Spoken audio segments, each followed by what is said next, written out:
Alright, welcome back guys. Been a long time between some videos, hasn't there? Obviously there's been a little bit of an incident with the car, so we're going to get into that.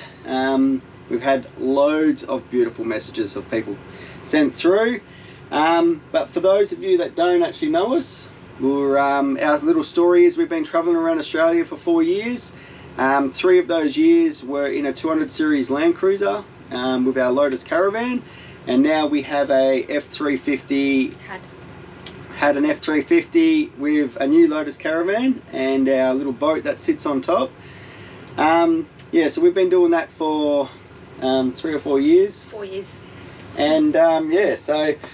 But if you don't know what the car is and what it's all about and what this video is, so as I said, we've been traveling around Australia. I'm just going to roll some clips of the car so that you understand what we're talking about. So let's get stuck into them. There's nothing in this world more primal than my love for you. If you meet somebody else that's a rival, that much is true. Yeah, I know you said, baby, this is final, and I blame myself. All that's left of me now is an animal, and I cry for help. I wish my call's gonna reach you. Give it my all, 'cause I need you. Oh, let it go, let it go, let it go till I get you alone. I can't help but howl like a wolf, howl like a wolf. I wish my call's gonna reach you. Give it my all, 'cause I need you. I will howl like a wolf, baby, I will howl like a wolf. When the sun fades, when the night awaits, I'll be howling and howling and howling for you, babe.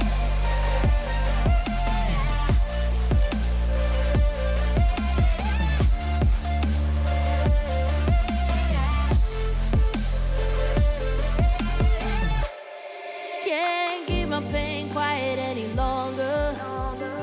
Gotta let it out. Are you anywhere near? So I wonder, can you hear me now? I know it ain't over till it's over, 'cause I'm still alive. If only you'd come a bit closer, maybe I'll survive. I wish my call's gonna reach you. Give it my all, 'cause I need you. Oh, let it go, let it go, let it go till I get you. Alright, so that's the car. It was a beautiful car, and we'll get stuck into the story. Alright, before we go any further, I just have a quick couple of thank you and gratitude messages I really want to share to the people that have helped us through these really tough times. Yeah? Alright, so Jared from Living the Dream, he helped us out immensely. Liz and Dennis, thank you so much for taking us under your wing. Shannon and Travis, the police officers that helped rescue us, the rangers that helped rescue us, and our parents that have taken us under their wing at 35 and 40. So you guys, and also everyone else, all you guys have helped us through this journey as well. The messages, the companies, especially Lotus Caravans, they've helped us out.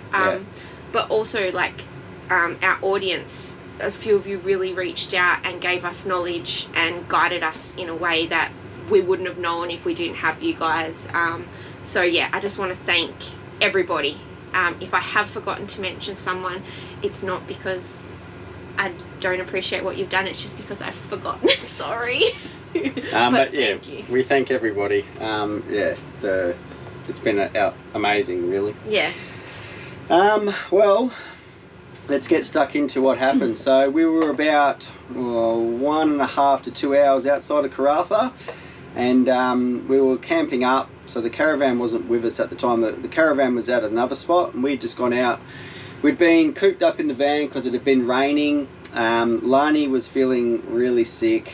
and the rain stopped, so we decided just to go for a quick in and out dash of not quick, we just wanted to get out, get some fresh air. Yeah, just see what was around us. And basically, because Lani was sick, we weren't doing any filming at the time. It was just get out of the house, get some air, all of that sort of stuff. But yeah, unfortunately, with the amount of rain that was around, the road that we were travelling on had a few washouts, little streams running through the you know, puddles across the road.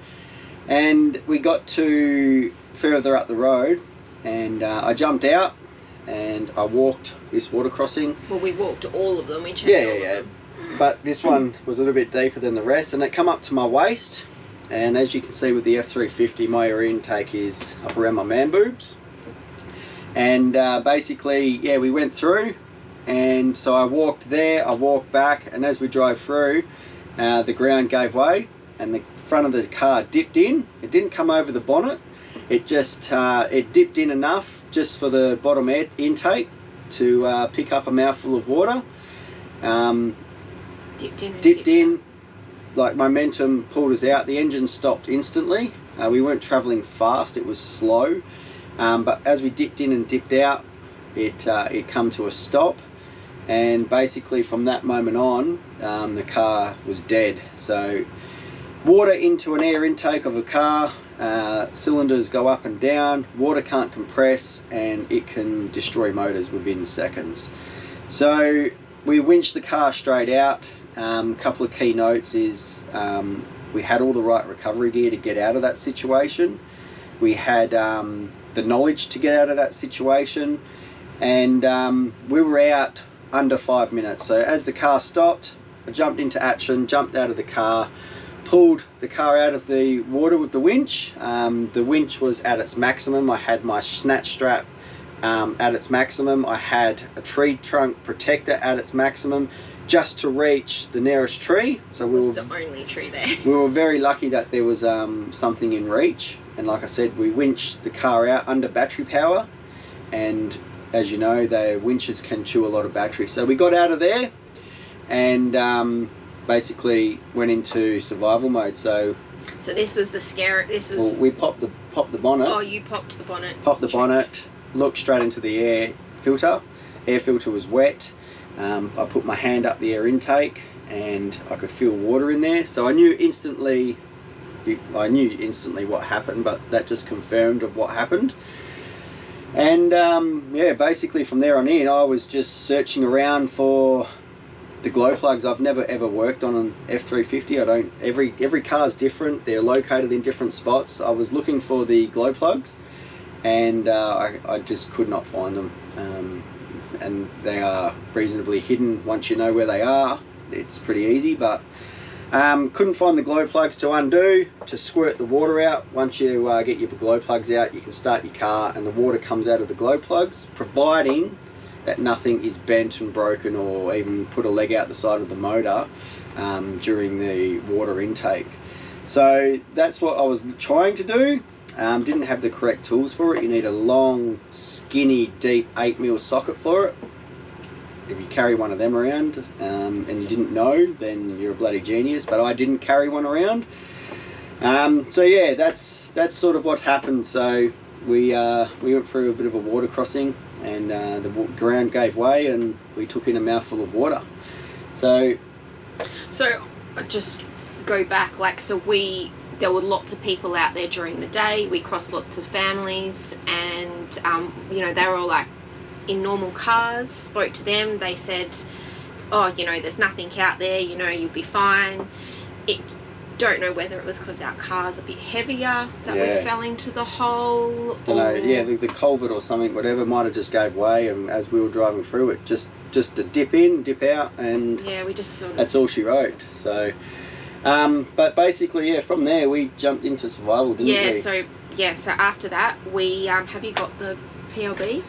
Yes. So I did everything on my phone to try and get SOS. Nothing was working, so I said to Derek, we need to... So we had no phone service. Yeah, there was no phone service. As you know, in regional towns, especially in WA, as you get close to a town, within half an hour to an hour, depending the size of the town.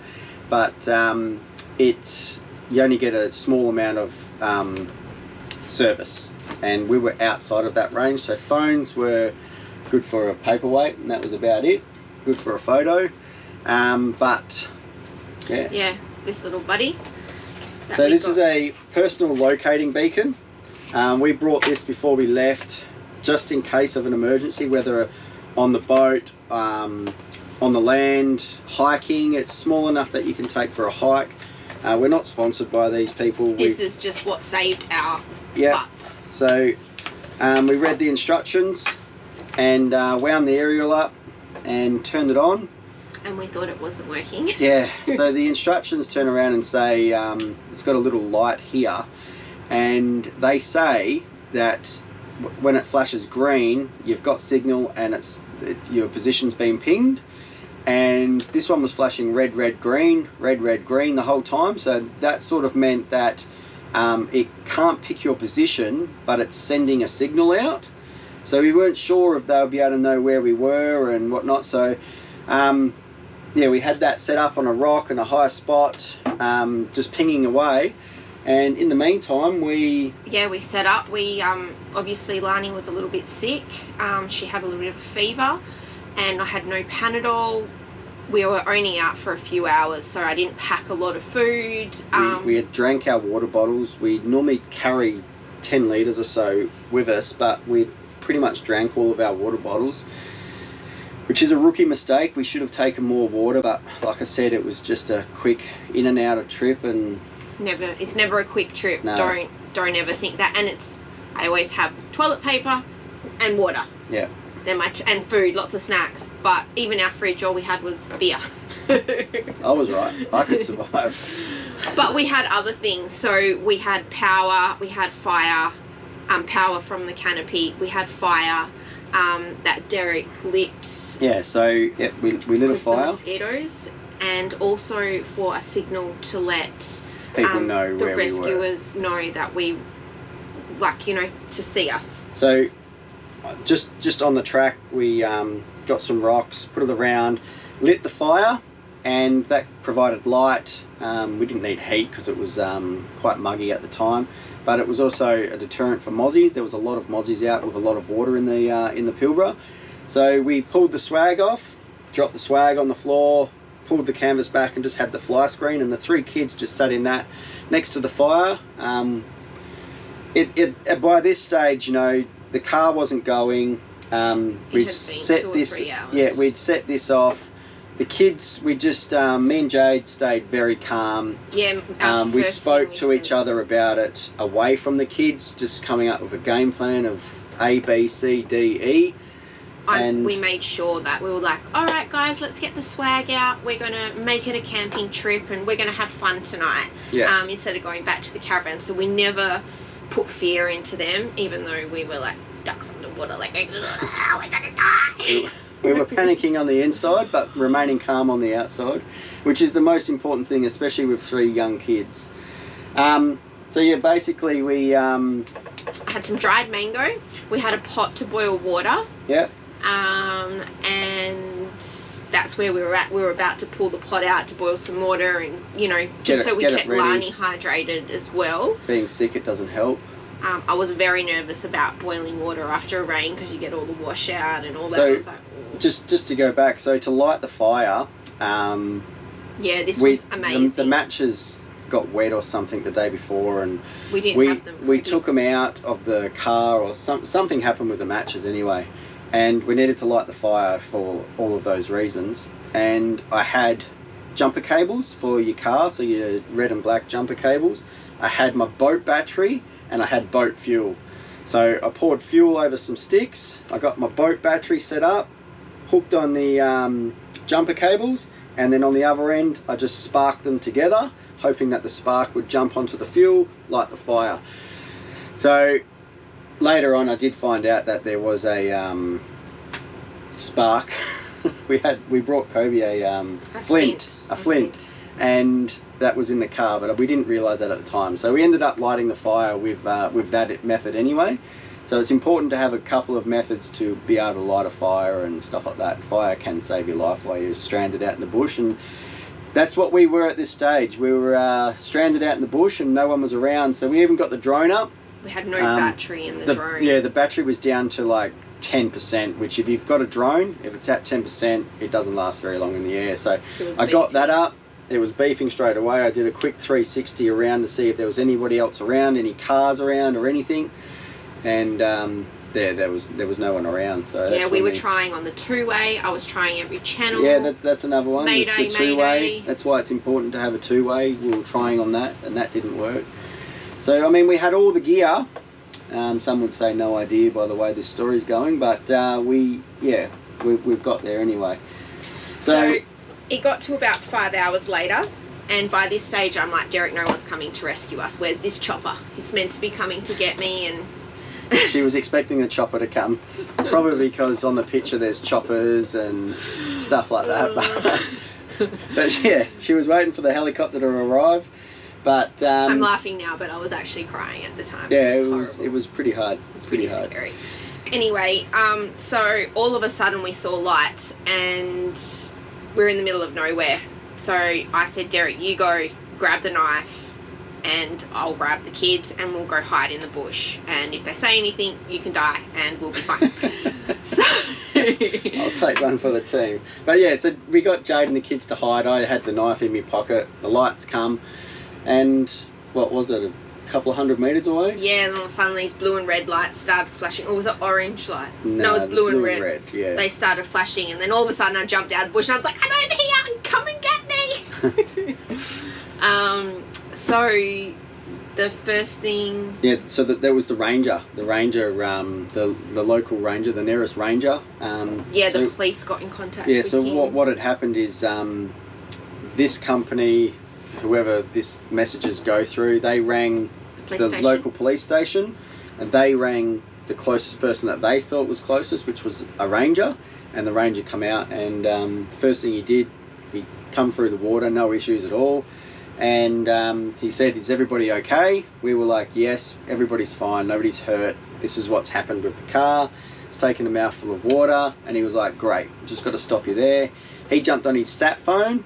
The one thing that we don't have, that we have been talking about for a long time, but he jumped onto his sat phone and made a bunch of phone calls to everybody just to say that everybody's fine, this is what the situation is, and then he got off the phone and started talking to us and seeing what the problem was, and we put the fire out, and we come up with a game plan of how 5 of us were going to fit into a 2-man car. So he ended up ringing the local police station, which was Roburn, and they sent out a dual cab with 2 cops. They come out, and we waited another 2 hours for them, so we're pushing 11, 12ish at this stage. It was about 11:30 by the time the cops got there. Yep, so the 2 cops come out, and Jade and the 2 big kids, they jumped in with the coppers.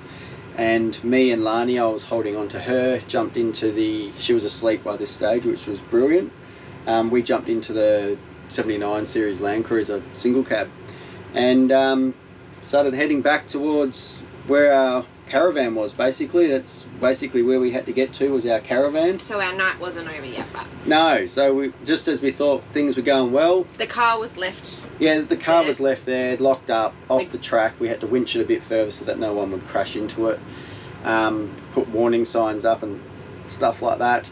And so Jade and the cops, they took off. They were a good half an hour, 45 minutes in front of us. The old 79 series wasn't quite as fast as the Hilux. And do you want to take it from here? Well, Derek gets back to camp and we're not there. So... I'm freaking out. I'm like...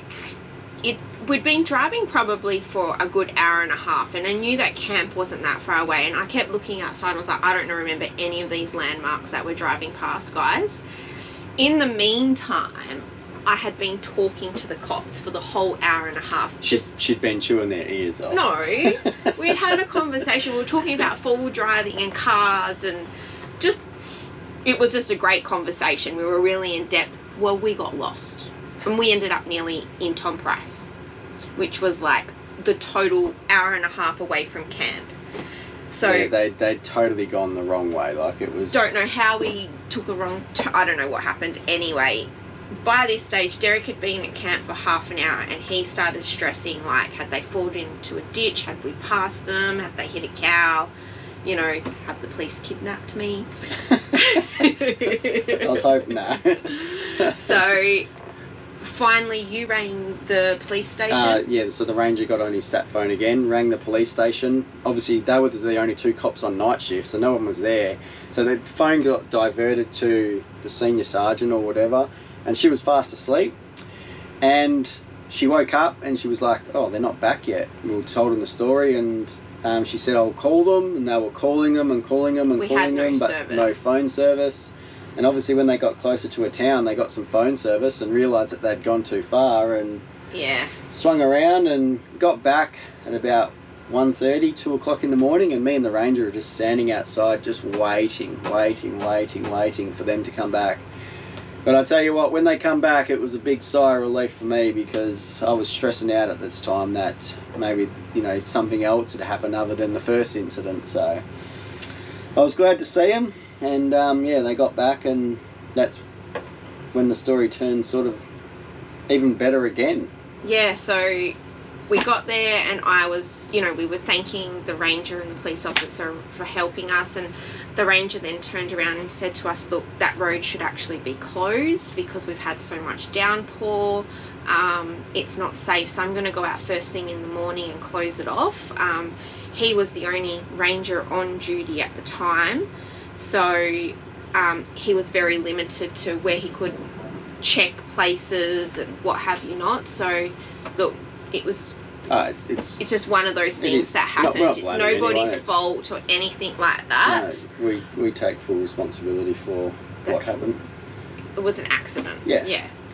We were talking, thanking the police officers, and we were like, well, how are we going to get our car? Because our car's big. How are we going to turn it around?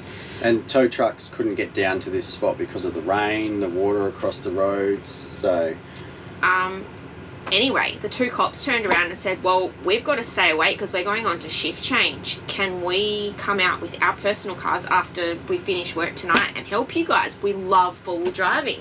He said nothing really exciting happens around here, and this is the most exciting thing that's ever happened, even though I was crying on the inside. Yeah, they volunteered to come out the next morning after working all night and help tow my car to a spot that we could get a tow truck to pick up the car and get it back to the closest town, which was Karratha. So yeah, they come out the next morning. We met them there. They were running late, and that stressed me out even more because I was thinking, oh, maybe they've changed their mind. But they got there, and we drove in, hooked up the snatch strap to the car, got it turned around and went back towards the main road. In the meantime, so where Derek is, he's got no service. I had no service, but the ranger let me go into their quarters and use their landline phone. I had rung our mechanic back in Perth and told him the car's coming back to you, we need to get it sorted. I had rung the tow truck driver, I had rung the insurance company, and Derek just had to trust that I had organised the tow truck driver to be there at a time that I thought he would be there. It was all very, I don't know, they've got no service, and it all just fell into place. We were so lucky. We got the car to a spot, and then the 2 coppers, again, they didn't have to, but they drove me back to the caravan and dropped me off, leaving the car on the side of the road. They dropped me back off at the caravan. And then they took our keys. And then they said, oh, we're going into town to get some KFC, because they were craving KFC. And they said, we'll take your keys into the tow truck driver so that he can just load it straight up. And we were like, well, that saves us a big... Well, we didn't have a car, so we couldn't. Yeah. Oh, so I had also rung Jared, who was living in Karratha, and my girlfriend Liz, who was living in Karratha. And Jared said, I'll be there tonight. I'll organise my boss to come and tow your caravan, because he had a Navara. Or... Jared's got a Nissan Navara. Yeah. And that couldn't tow our caravan, but his boss has a 200 series. Yeah, he said, I'll find a car in town and we'll tow you back to town. So we'd never met his boss, and he just volunteered, yeah, I'll come out, I'll help these guys out. And then I'd rung my girlfriend Liz, I can't get into the caravan park. Can we please just stay with you for a few days until I can get into the caravan park? So luckily enough, they had a front verge that our caravan fitted on, and once we got the caravan back, we just reversed it into spot, and we got to stay there for a couple of weeks. And we rocked up, and the next day we all had COVID. So Lani wasn't just sick, we believe she had COVID. She was patient 0. And she obviously transferred it to everybody else, not me. She tested negative, mind you, so... Yeah, it's hard to test a 3-year-old. But yeah, so I got it, Peyton got it, Kobe got it, Derek didn't get it because he's already had it. So we were at the front of my girlfriend's house for a whole week, locked in, locked down. And then that's when I literally fell in love with Karratha, with the community, because the next door neighbour, my girlfriend's next door neighbour helped us. My girlfriend helped us. Jared and his boss helped us. People were messaging us saying, can we bring you food? Just the random people that we've never met before, that had got wind of what was happening. And yeah, everyone in the Karratha community, if you're watching this, we thank you so much, because you guys were our backbone to get through that really tough time for us. Yeah. So yeah, we ended up staying there for a bit, and I got some work, the kids went to school, and then... Yeah, the car was sent back straight to Perth that day. It got to Perth 3 days later. Yeah, okay, so let's go into that. So the car got back to Perth, the mechanic... I went to Karratha. I went to 3 or 4 different mechanics in Karratha, and they all said, we can't look at it for a couple of weeks. Obviously, with water in an engine, we don't want it sitting there for very long. So between me and Jade, we had organised the tow truck to pick up the car from where we left it. Then we organised a truck from Karratha to Perth to take it back, and we paid for all of this. And once it got to the mechanic, he literally pulled it in that day, ripped out the glow plug, pulled the side of the car apart to get to the glow plugs, ripped out the glow plugs, dropped the oil, changed the oil filter, put new oil in it, started it up, shot all the water out. Engine was perfect. So we were like, sweet, no worries. We were in contact with the insurance company this whole time, and we thought we were getting our car back. Yeah, and then so after he'd taken it for a few test drives around the block, he took it up the freeway. He tested it right out, and it sounded great. The only thing that was starting to make noise was the ball bearing bearings in the turbo. So they've got ball bearing bearings in there, and with water in them, they started making noise. So we rang the insurance company to get someone out to have a look at it, and this is where the insurance company started messing us around a little bit. So do you want to go into the insurance side of things? Okay, so do you want me to go back? Yeah, start it from the start. Alright, so we'll talk about the insurance of the car now. So 3 weeks before the incident happened with our car, I was on the phone to the insurance company because they were still taking money out monthly for my old car that we had sold 6 months ago. And I had rung them several times, or probably twice already, to say, please stop taking the money out, what have you not. So while I was on the phone to them, I said, look, can I please up the insurance value of our car, because it was valued... The F-truck. The F-truck. It was valued at $300,000, but I wanted to put it up to $350,000. And they were like, sorry, your car's not insured for $300,000. It's only insured for $250,000. Well, my heart sunk, and I was like, we asked them. Yeah, so we were on the phone for like 2 hours. When we were in Exmouth, and I was trying to sort it out, and they were like, we cannot insure your car for this price. We don't believe it's valued at this price. They would not insure it for $350,000. That's what we wanted to value it at, because that's how much it cost us. Replacement value would be close to $400,000, which we've now discovered. So we got off the phone and I said, Derek, I don't know what to do. So we rang around and we spoke to some other insurance companies, and we finally found one.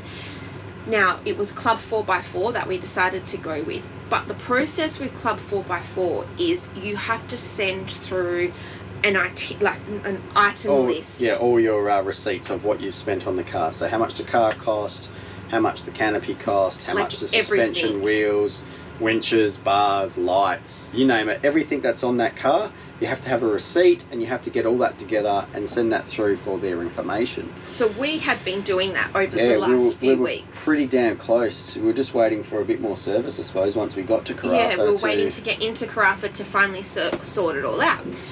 Well, in the process, this happened. Knowing our car was only... So when the incident happened, we knew that the car was only insured. It was underinsured. It was underinsured. And that's on us. With 3 weeks, you know, it's on us. But at the same time, I had fought with my insurance company knowing the value of our car, and they still wouldn't cover it for that. Yeah. So we were pretty disappointed with that, but it was what it was. Yeah. Anyway, so the incident happened. In the process, I'd rung the insurance company the day that it happened, told them what had happened, no problem. Can you get your mechanic to do a report?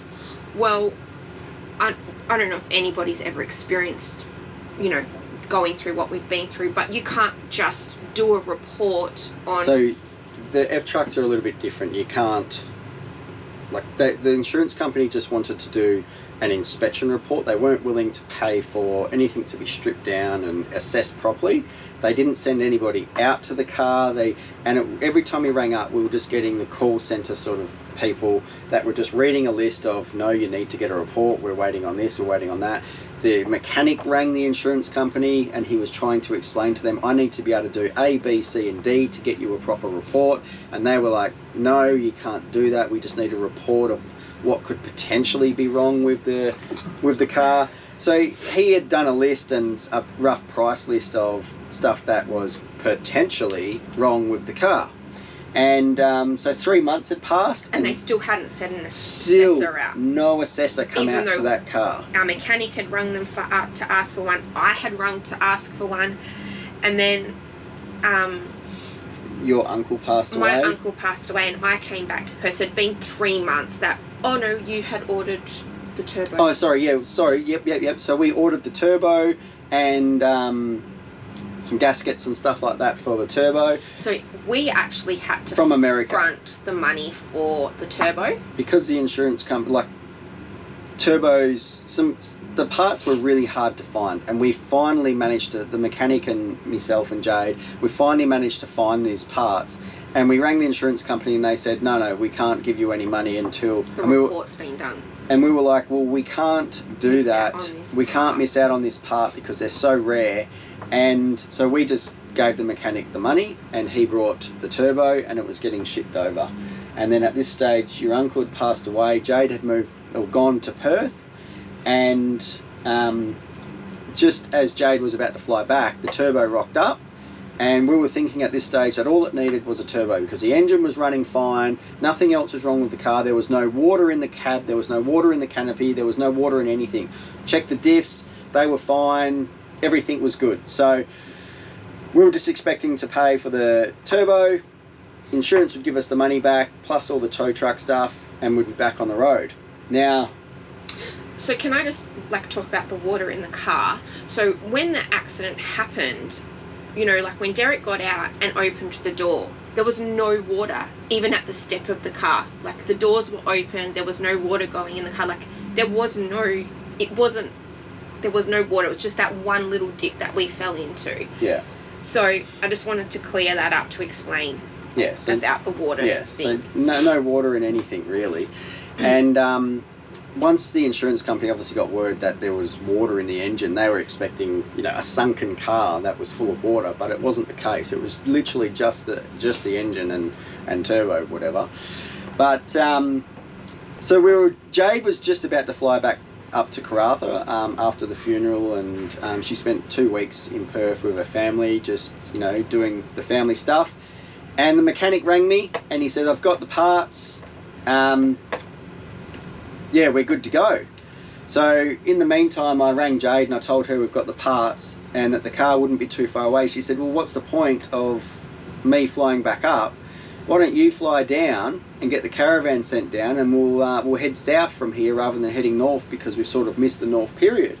So we jumped on the plane, me and the kids, we got the caravan to the trucking mob, they sent it down to Perth, and as I landed in Perth on the Friday, Saturday, Monday morning, I was all geared up, ready to go see my car, go and see the mechanic, and he rang me up on the way to his shop and he said, mate, I've got some bad news for you. And I said, oh, this is where it gets bad.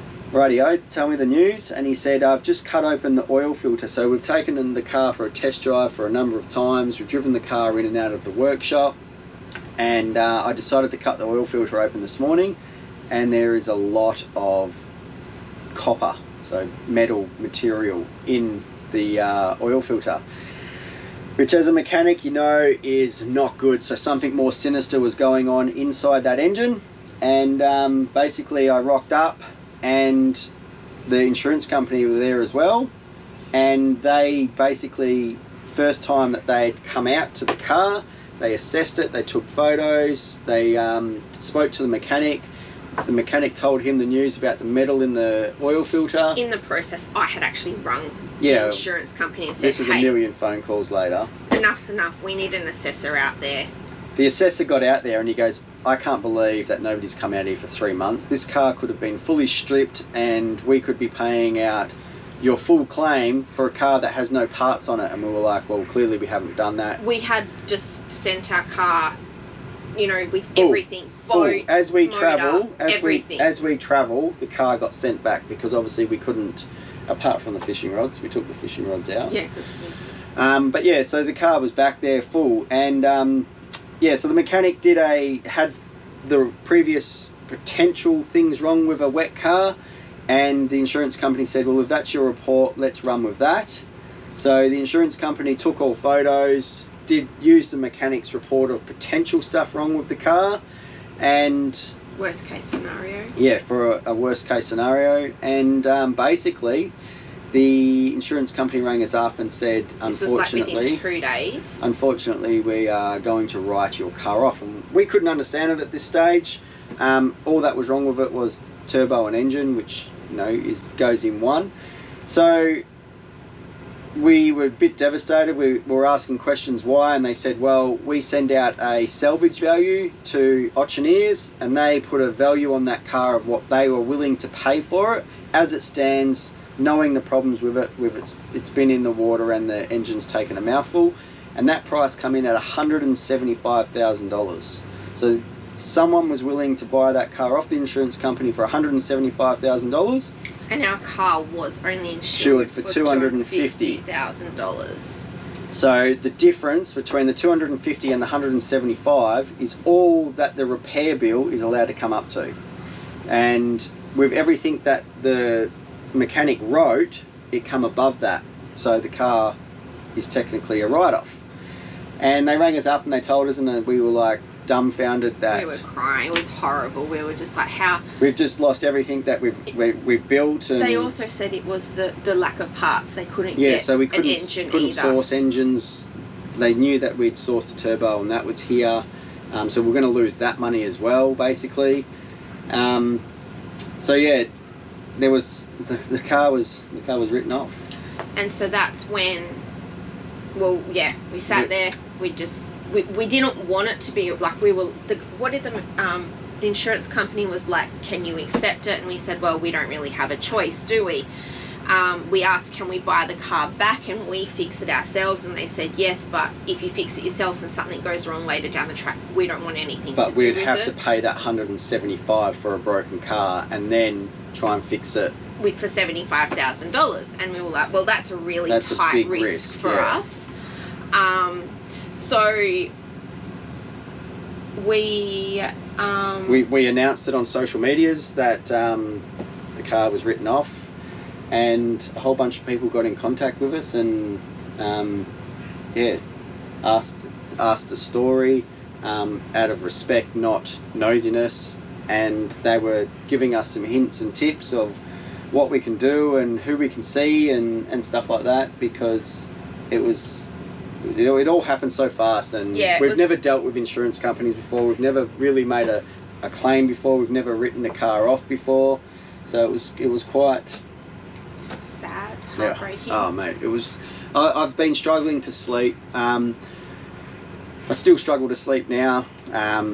Like I am a very competent full driver. I've only ever owned four-wheel drives. I know how to get out of situations. I carry all the right gear.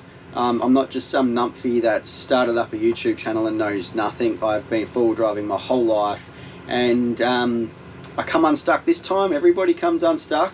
It's the Australian environment, like, you know, it's hard out there. It's tough. It can change like that. It's scary when you're actually in that situation, and I hope none of you ever are in that situation. It is a very scary thing, and for us, fortunately, we are both very bushwise. Yeah. And we understand, you know, the dangers out there. You know, we've been through bushfires, we've been through, you know, floods, we've been through, you know, some horrible things, but that's a part of traveling around Australia as well. You know, it's not all rainbows, and shit happens. You know, unfortunately for us, it happened to us. Yeah, and we come unstuck this time. But we're going to wrap this one up here. Yeah. Next week, we're going to tell you our new car. We're going to tell you what's happened from this moment, and our future plans of what we're doing and where we're going. So if you've stayed along this long, thank you very much. We appreciate it. Yeah, that's a bit of a story there, but yeah, stick with us. Sorry it took so long, and we'll see you next week. See you later, guys.